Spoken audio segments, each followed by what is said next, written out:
Today, I'm finally removing the ugliest light inside of my house. Now, I don't know who in their right mind thought this was a good thing for this house, but for me, it's gotta go. Now, while I start taking this light down, I wanna preface this video by saying, I am not a professional. My aim is to show you that you don't always need to hire a professional contractor forking over $2,000 just to patch up this 2x4 foot hole.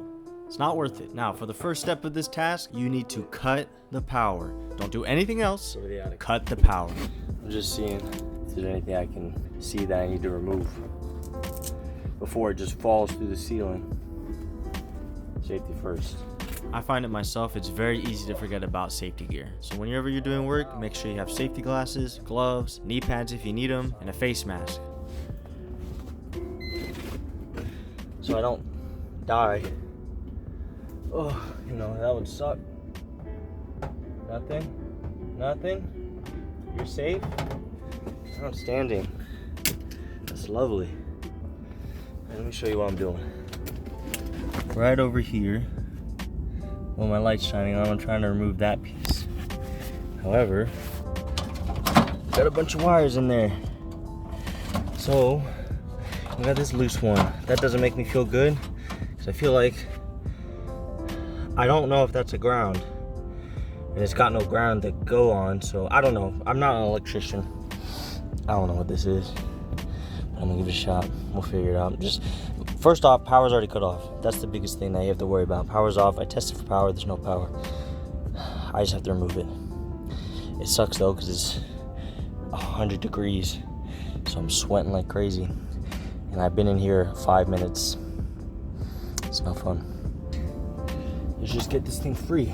Yeah, I also forgot to mention I'm 5'11" and I physically can't stand in there, so I'm hunched over and my back is killing me. Here's a problem that I have to deal with. Alright, just gonna vacuum. Before you start to worry, I didn't show it in the video. However, after this job, I came back up to the attic and I capped off these wires just to make sure there was no safety problem.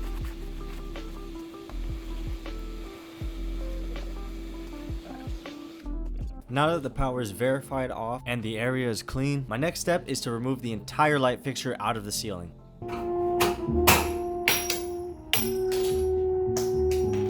Damn.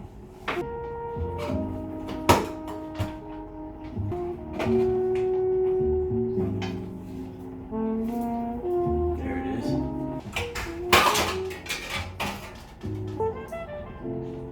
Oh yeah, I gotta cut the fucking wire. Yeah, there was no ground. Here we go.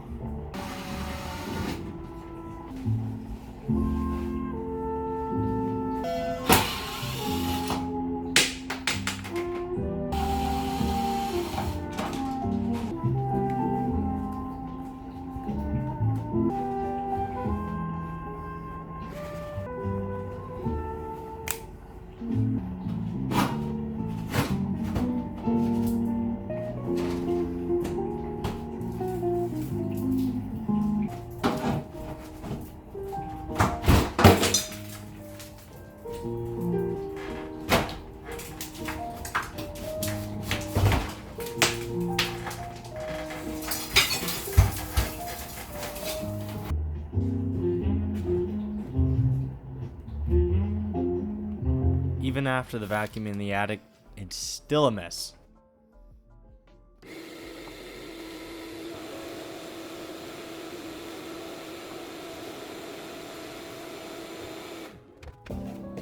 Now look at it. It's all nice and clean. Take these. You as a brace. In order for me to hang up the rest of the drywall, I'm gonna need something to screw it into. So I took some regular 2x4s and screwed them into the existing frames. Once I screwed in the wood, I wanted to make sure that the sheetrock that I had would fit. But there was a sliver of the ceiling that was just in the way. So I marked what I needed to cut out, grabbed my utility knife, and cut away.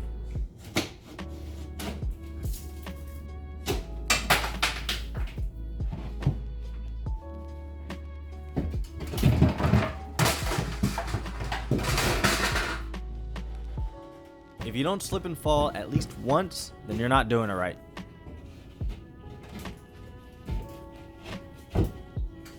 Would you look at that? It's a perfect fit. Now that I know the drywall will fit, my next step is to mark where the drywall screws are going to go in. Now, this is what I mean when I say I'm not a professional.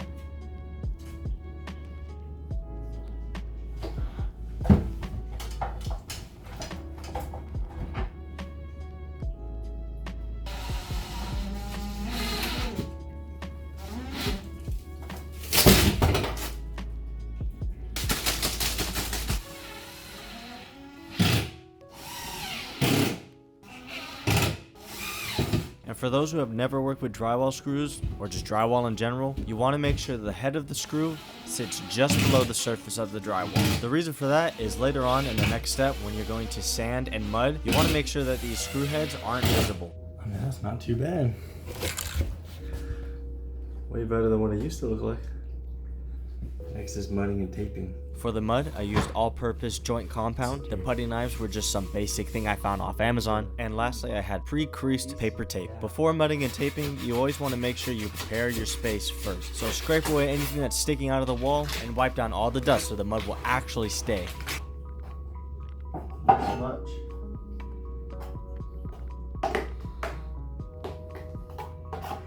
Honestly, I think this is great consistency.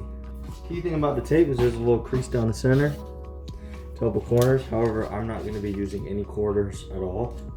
So it honestly doesn't really matter. Have I ever done this before?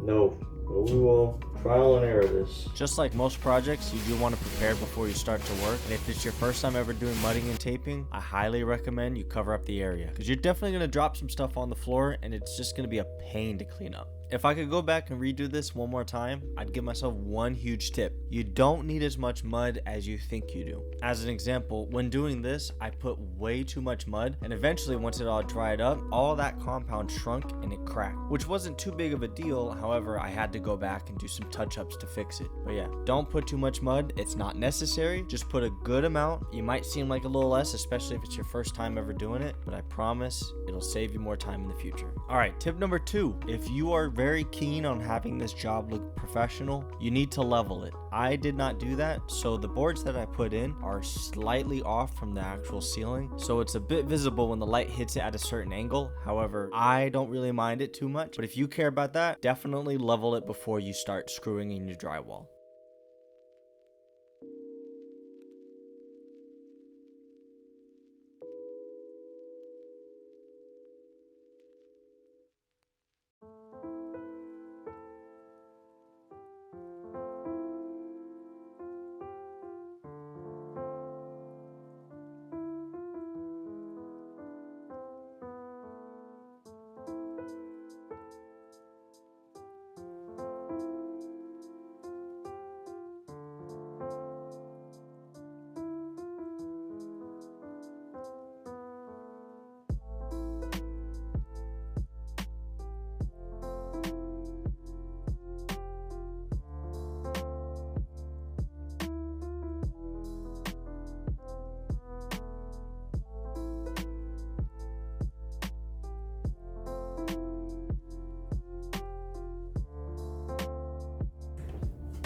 It's time to sand. Now, I personally feel like this goes without saying, but you're going to sand until it's smooth. You want to make sure you don't sand too much so that you start seeing the actual wall again, or you start seeing the tape. But you don't want to sand too little to where you had a bunch of bumps and grooves, making it a weird texture. For this project, I was aiming to make it flat, just like the rest of the ceiling. Now we gotta fix that crack.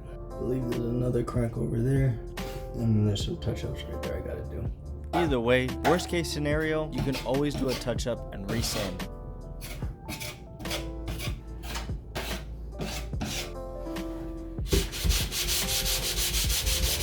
Now we're here at the final step. After I was done mudding, taping, and sanding, I wiped down the entire area and prepared to paint. For the paint color, I tried my best to match the one that was already up there. However, when you're looking at Lowe's, the colors don't seem to actually match up, so it's a little bit dark. Regardless, I still love how it came out.